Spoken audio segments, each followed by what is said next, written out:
Andrew Neil decided to stab GB News in the back on his way out, which is disgusting. So we did a segment previously in which we talked about that Andrew Neil decided he would resign from GB News after doing like 6 episodes and then going off for 3 months. I think he was in his holiday home in France. Yeah, and then he left, and he gave some weird reasoning of like, yeah, they're too populist for me, which is pathetic, but whatever. Okay, whatever. If he just wants to leave, break ties, it's one thing, right? Okay, that's one thing. Sad. It's weak, but it's one thing. What he did on BBC Question Time is another thing, in which he literally just stabbed his own people in the back. So I wanted to mention, what does GB News do, in case people are wondering? Some of the best things I've just remembered off the top of my head out of this. So some of the monologues from Mercy, for example, have been fantastic. So she made a great monologue talking about critical race theory within schools and the fact that it does not need to be there because it is evil. And that is correct. It is also illegal, by the way. Mercy's done some great work on the race report as well, which leftists went absolutely nuts about. So you have her. We have another one from her in which she talks about knife crime and the things that need to be said about knife crime. So we can get the next one up. So you have her saying when knife crime is on the rise, it means more black kids on the streets, their blood spilling, and more black kids in jail. Yep. Like going after the tough issues that the corporate media, the mainstream BBC, will not touch. If we carry on, we have some other great stuff they've been up to. So we have Andrew Doyle. So Andrew Doyle's segments have been fantastic. He spends his time defending free speech and calling out woke ideas as something that needs to be destroyed, and also an example here of saying that we should have an end to non-crime crime because that's nonsense and everyone knows it and something the Conservatives should have got round to long ago. And then we have another example, which is just Nigel Farage talking to a guy about the problems with channel migrants and the fact that this issue is not going away, it's getting worse and worse. And these are issues which are not touched or want to be ignored by the traditional outlets in Britain. So GB News fills that hole. They do their job, they're doing it well in those regards. There are issues. There's always going to be issues with all these things. Andrew Neil did not act fair or balanced in response to any of this. He decided to just completely stab these people in the back, in my view. So let's look at this. So this is BBC Question Time. This is yesterday. I thought this was going to be a rerun or something, but no, he immediately quit his job and then went back to the BBC, which is... Has he actually formally gone back, or is he just... He went back as a guest on the show. Okay, yeah. Presumably he'll be doing more of that, rather than going on GB News. I don't think he's ever going to be invited on GB News after this, unless he wants to go there to stab them in the back some more. So let's talk about this. So let's play the first clip in which he talks about how GB News is full of conspiracy theories. With the recent GB News resignations, will it become a new British Fox News? Well, who could answer that? Andrew Neil. Well, I had always made it clear it wouldn't be a British Fox News. And I think you could do something different without going anywhere near Fox. Fox deals in untruths, it deals in conspiracy theories, and it deals in fake news. And that's not my kind of journalism, and I would never have set out to do that.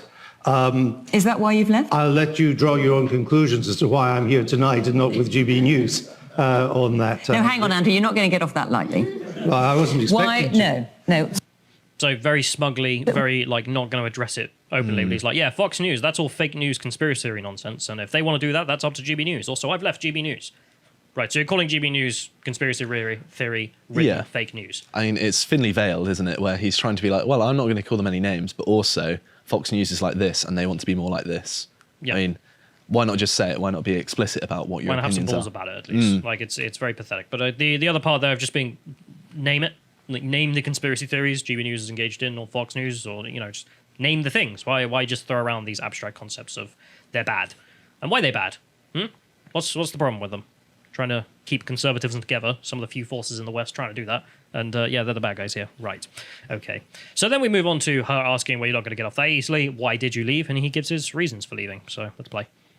This is your first appearance on anything other than GB News since you announced your resignation. Why have you quit? In the run-up to the launch, through the launch, and in the aftermath of the launch, and I think most of you who know anything about it will know that you couldn't follow the launch under startling success, more and more differences emerged between myself and the other senior managers and the board of GB News. And rather than these differences narrowing, they got wider and wider. And I felt it was best that if that's the route they wanted to take, then that's up to them. It's their money. What was that route? And, well, the route is what I think is what you can see on GB News at the moment. People should make up their own minds as to whether that's what they want to watch. I thought it wasn't for me. and I had wanted a different route. Doesn't mean I'm right or they're wrong, but it certainly was a difference. And is it because you felt they were going too far to the right? I also spent the summer looking at all the No, I'm work I asking, had is it been- that you felt they were going too far to the People should make up their right? own minds on that. No, but we're just All wondering why you've What left. I've told you is that the differences were such that the direction they were going in was not the direction that I had outlined. It was not the direction that I had envisaged for the channel. But I was in minority of one. So it's doing what it's doing, and it's up to them. Good luck to them if that's what they want to do. But it wasn't going to be with me.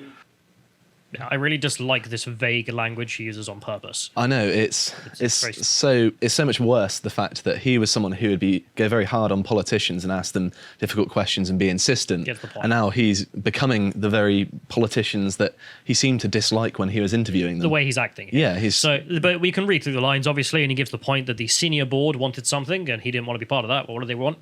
They wanted Nigel Farage. They wanted populism. And if you want to define that as something, non-elitist conservatism. So a conservative movement that is non-elitist is not made up of people who all went to Oxbridge, but instead also includes lots of average people, the people who vote them into power, the people whose interests they are meant to serve. And you have this in the United States to a much larger degree than you have it in the UK, the Conservative Party versus the Republican Party, for example. Like, you just look at the Trump movement and the Republican Party, it's far less stuck up than the Conservative Party. You can definitely say that. It's so easy to see, regardless of your thoughts on the thing, or you don't like a bit of this or a bit of that, because Britain is a different place, we have different cultures and the rest of it.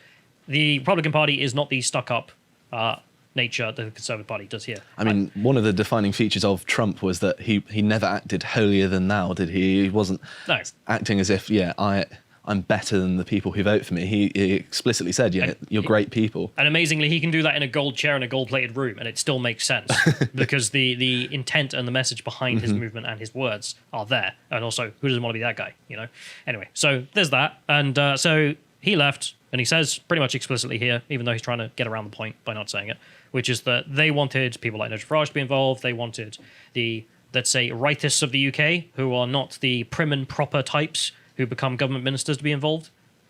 There's nothing wrong with that. And you're a weirdo for thinking there's something wrong with that. Like, those people should be involved. If they're not involved, then what is the movement, Anyway, so then we get to the next part in which he goes down to get even worse, I think. So let's go to the next clip. Lockdown and the summer and all the rest of it made us rethink our priorities as well. And I decided it was time I to cut down on some of my commitments and perhaps maybe enjoy myself a little bit more. Now even get to appear on Question Time every now and then, which I haven't done for 2 decades. And that given that these differences has emerged, these disagreements of the direction of the channel and the way it was going, and many other things too, I don't want to bore you with, it seemed to me that one of the commitments I should give up is GB News. And that's what I've done. I'm very comfortable with it. Indeed, I feel at peace with myself. As a result, people know my kind of journalism, and that's what I'm going to stick to. Well, we're very pleased to have you here tonight, Andrew. And glad you didn't decide, out of all the things you're giving up, you give us up as well. Look at that. Look at all the wording around that. I mean, the fact that he wanted to enjoy himself, so he had to give up some commitments, because, he's very old. Okay, yeah, sure, you might be getting old. But you gave up GB News and you kept BBC Question Time. Wanted to stay with them, and they're glad you didn't give them up instead of the baby you spawned, like your own personal project, the thing you went out of your way, got all your friends involved to do this project, and you're like, nah, I'm just going to go back to the BBC, go on Question Time. I suppose the most charitable interpretation would be that I suppose he's not as committed with going on Question Time. He can pick and choose when he goes on, whereas with GB News, he had to be more involved. But then that's kind of a bit of a... It's up to him. He clearly wasn't that involved. I mean, he did, 8 episodes and then left for 3 months? Yeah, I know. He could come back and do 8 more episodes and then leave for 3 more months. It's up to him. I suppose he could just negotiate to say, okay, well, I only want one day a week or something like that, and that should surely be fine. He's the boss. You can do what you want there. No one's going to question. They're going to be like, yeah, don't worry, mate. You're in your 70s. No one's going to be like, no, you must work. That's not going to happen. So instead, he wants to spend his time with Question Time, and Question Time are very happy that he's back at the BBC, working with them. Who's he sharing shelf space with? Remember, it's the BBC. I mean, the organisation that literally had a nonce for decades. I mean, I don't think we should ever forget the BBC and Jimmy Savile's involvement with them. So anyway, let's go to the next one, which is just the new link here, which is people grilling or dunking on the whole situation. Some guy saying, came for the posting on BBC Question Time, and oh boy, I did not leave disappointed. So there's this guy who's some leftist who decides to go after Andrew Neil, and his criticism is, Andrew, you knew it wasn't going to be woke, so you were trying to set up an anti-woke organization. How dare you do this? Like, he's mad that he dared to do such a thing. And Andrew has a not very convincing rebuttal. Let's play this clip. Why Britain's new TV news channel won't be woke. So, and I thought to myself, I'd just bring that along. And for the benefit of those at home, also, I bought a bigger copy too. So there we go. So Andrew can. So go on, you might have to. Not everyone is familiar with GB News, so you might have to explain why you brought that. So GB News. Sorry, with everybody's not familiar with GB News. It's the okay. So the viewing figures would suggest that not everyone is familiar. Absolutely, you're right. Absolutely, they had zero. They're kind of close to zero viewers on an ongoing basis for a long time now. GB News was set up, as it says over here in black and white, and a channel that was intended to not be quote-unquote woke. That it was going to be a channel that was going to fight the quote-unquote culture wars. Good. I posited to you, Andrew, that you actually knew exactly what you guys were setting up. That you were setting up, when you used the term like woke as a pejorative, I put it to you that you knew exactly who that dog whistle, you exactly knew the dog you were blowing that whistle at. So why am I not still there? Articulate. That's up to you. Well, why were you there to begin with when you're doing that? If you're saying that what's happened is what I wanted, why would I not? Why would I be here tonight and not still? Because I think that is a fair point, to be fair. No, but it's a pathetic response too. Yeah. So his criticism is, you wanted to set up a non-woke TV station. Mm-hmm. Good. That's a good thing. No one wants racial gender socialism, for Christ's sake. Like, only weirdos who live in metropolitan cities and go to universities like this sort of thing. You know, you have to be indoctrinated to get to this point. No one else buys this crap. Anyway, so there's the accusation. Oh my God, how dare he try and set up something that's not woke explicitly and to fight back against that sort of thing. You know, Andrew Doyle being a great example of someone who did a show on there doing that exact thing. Mm-hmm. And that's not a criticism. That's based. That's good. It's a wholesome thing. And the entire panel is like, oh my God, you hypocrite. Sorry, not hypocrite. How are you, you heretic? Like, how could you do such a thing? And then his response to that should be, well, yeah, of course. Like, there should be a polarity of views. And instead he responds with, well, why am I not there then? That makes it sound like you want it to be woke.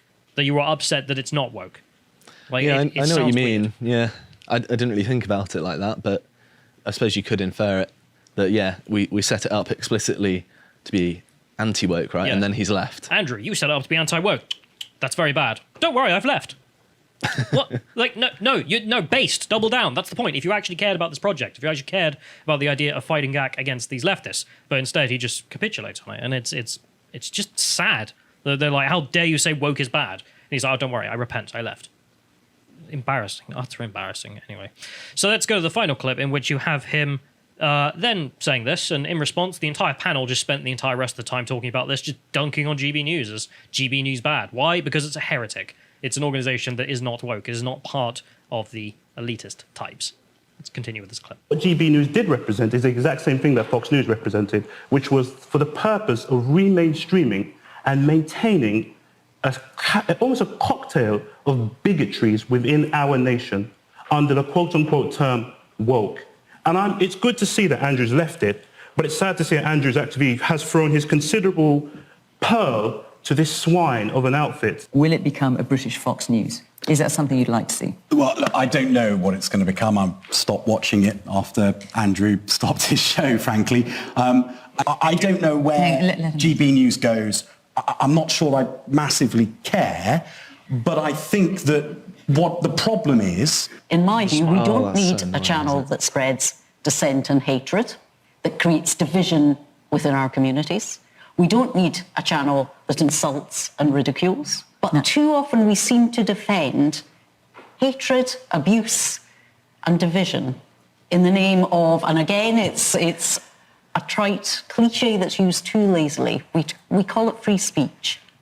Well, I say, what about good manners? If it's going to survive, let's hope it survives with a slightly different methodology used to bring back good news and not cause divisions, as you've said, because I think division isn't something we need in this world that we're living in now. I mean, talking like the Communist Party there. Causing divisions. How dare you cause divisions, comrade? This is a high-fisted state in which we do not have divisions, disagreements. Standing you're up. woke or you're out. Standing up for British culture and not being rolled over by communists, Yeah, Marxists. you're causing divisions within the party. The party being the wokest. Like, that's their problem. Stalin would approve of your rhetoric. Yeah, but also the disgustingness of Andrew Neil there, where the conservative defense minister, again, dunking on the people who prop up your ideology. What's wrong with you?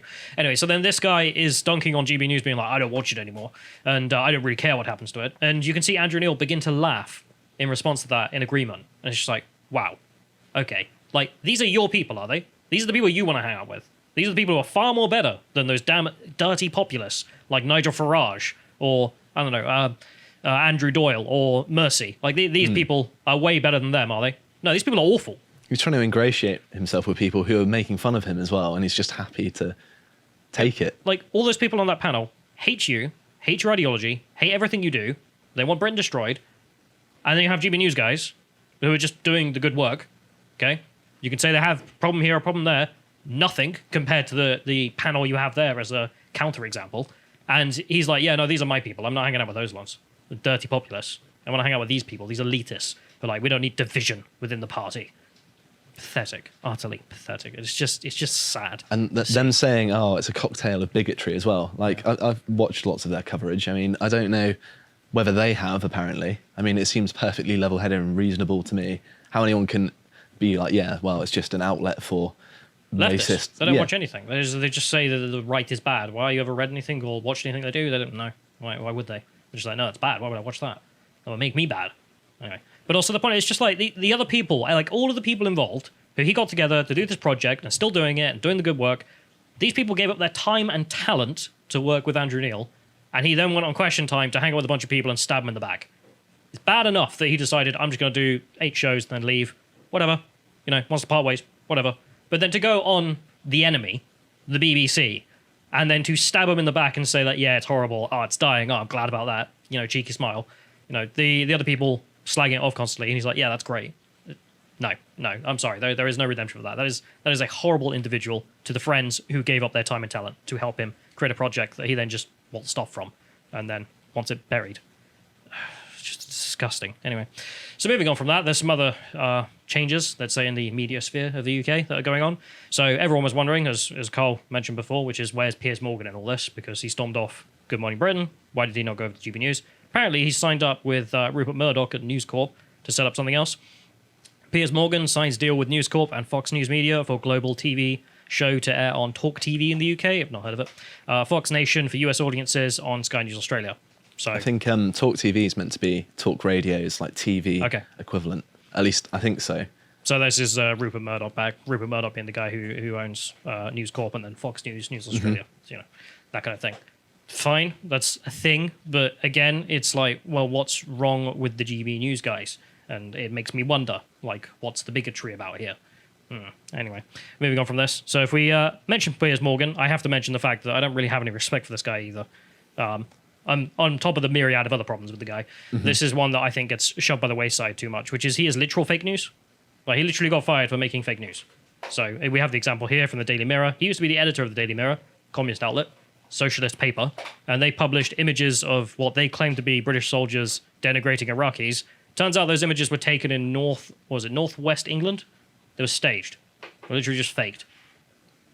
So I didn't even know about that. That's why you have the next one saying, sorry, we were hoaxed, because they had to fire Piers Morgan because he was like, yeah, he just gave us fake photos, and then insisted they were real and random, and then has also refused to ever say that he apologizes for this. His defense is that, yeah, well, bad things were going on in Iraq that are similar to this, therefore the fake photos are allowed or proper to be printed, and it's like, no, that doesn't follow. Piers Morgan is just an awful human being, and the fact he's getting any involvement with the right at all is a point of great shame, surely. It's strange, to say the least. But it's also the defense of, like, the BBC, you know, when I think they were caught faking a gas attack. Like, they reconstructed it, they said, to be like, well, here's an example of what the gas attack in Syria might have looked like, but they didn't tell you. It was like, well, no, you have to show the footage or you can't. Like, that's the whole point in the news. You can't just make stuff up. You know, unless you're going to put a little reconstruction thing there. Anyway, so moving on from that, we have some other stuff. So if we mention GB News, we've got to mention that BBC Question Time, also trying to dunk on them at the same time. Media watchdog Ofcom has said it will not formally investigate comments made by Dan Wootton's GB News show about the effectiveness of lockdown rules. Again, them looking like the good guys, opposing lockdowns, saying that this is bad. Maybe we should give people their freedoms back. They're the bad guys here, are they? right here at BBC. So if we go through this, so we go to the next link. This is the BBC article. And this is what their complaints about this damn evil, dirty man, Dan Wootton, has done.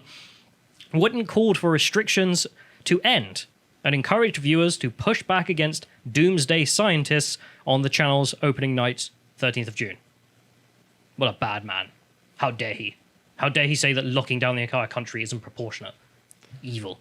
Wootton had likened the UK to China, because we did copy China's policy of Xi lockdowns. Jinping's You'll have that. policy, yeah. And said that the government had been controlling every damn aspect of our lives during the opening monologue of this first programme on the news channel. His comments prompted 390 leftist complaints. Very mad. Very mad that he would say that maybe we shouldn't follow policies coming out of communist China.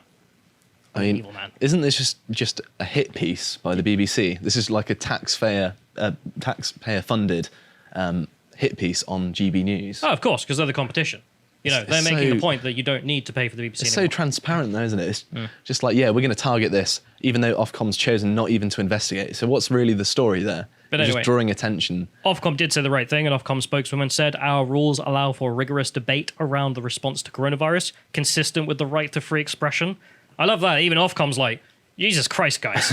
Like, I know you guys are a bunch of censorious leftists, but if you're going to come to us and be like, some man on the news channel said that lockdowns is bad, shut it down. And even Ofcom's like, come on, Jesus When Christ. Ofcom are the good guys, you kind of got to question. The official government censors are even like, oh, Jesus, the left is awful. They think criticizing lockdowns is some kind of infringement.